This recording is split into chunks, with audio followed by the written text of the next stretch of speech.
Hi, welcome back to the kitchen at the Peace Cafe at the Ski Hearth Farm. Today we're going to play with beets. And one of the favorite ways that we like to play with beets here at the Peace Cafe is our really delicious beet burgers. And interestingly, our burgers have become one of our signature items. People really love the varieties that we do. We do bean burgers, we do rice and kale burgers, but the beet burgers seem to be the one that jumps out the most at people. They are not 100% vegetarian. There are eggs and cheese in it, so that kind of persuades people one way or another in regards to them. But they're really, really delicious. And in another episode, I'll actually show a beet burger that we dehydrate that's completely raw, which is pretty outstanding. But right now we're going to do this classic that's become kind of an institution here at the farm, and that's the beet burgers. So the ingredients for the beet burgers are obviously beets, and those in the process we shredded the beets with a food processor, and then we actually then processed onions. So we bring in the onions, and then we added in the feta cheese. Okay, and we like to use local as much as possible. So the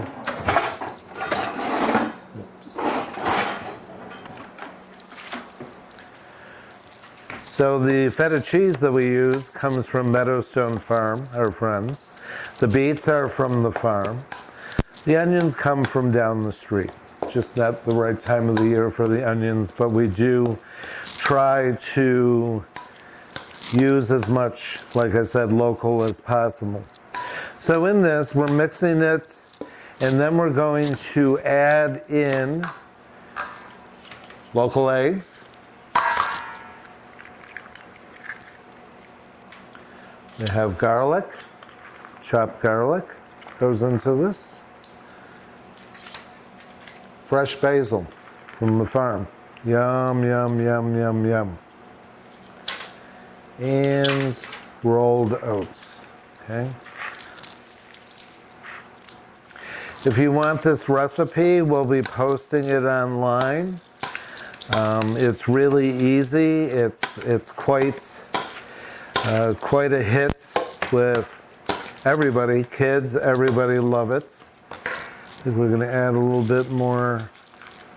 Kind of work right now with consistency in items like this because of the humidity.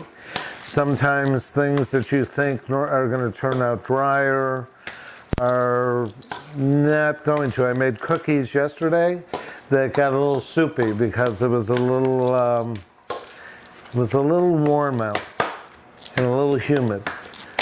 So in that, I think we're actually going to add a little bit more oats. Beets are another amazing food, and what is important to know is that beets actually help to flesh out your liver. It helps to pull out the toxins, which is really great. And it's also, if you're into juicing, beet juice is great, but you need to minimize the amount. You really shouldn't drink more than an ounce of juice. And then we're going to add a little bit of salt and pepper.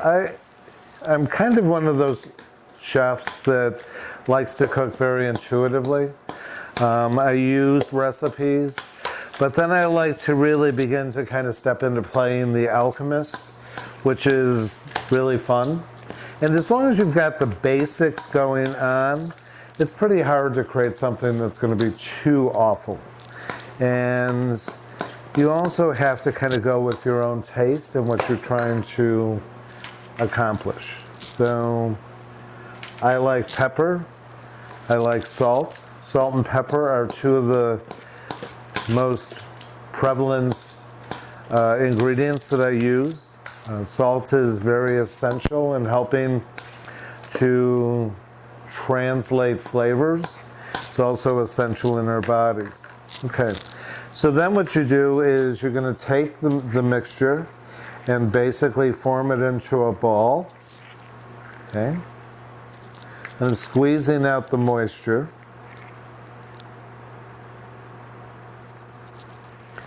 Okay, so there you go, you have your ball. And then what we do is we would flatten it out, and then I take coconut oil and with a brush the top and the bottom. Cook one side in the oven, flip them over, do the other side with coconut oil. Coconut oil is really yummy, adds delicious flavor, helps to hold things together. And then once you've baked it, your beet burger comes out like this. And one of the ways that we like to serve it here at Peace Cafe is with a nice big leafy piece of lettuce, tomato, onion, just kind of fold it all together into this delicious bowl that eliminates needing a burger bun. Okay, so this is a very easy recipe, and again, you'll be able to get it on our websites. So thank you very much. Beets up.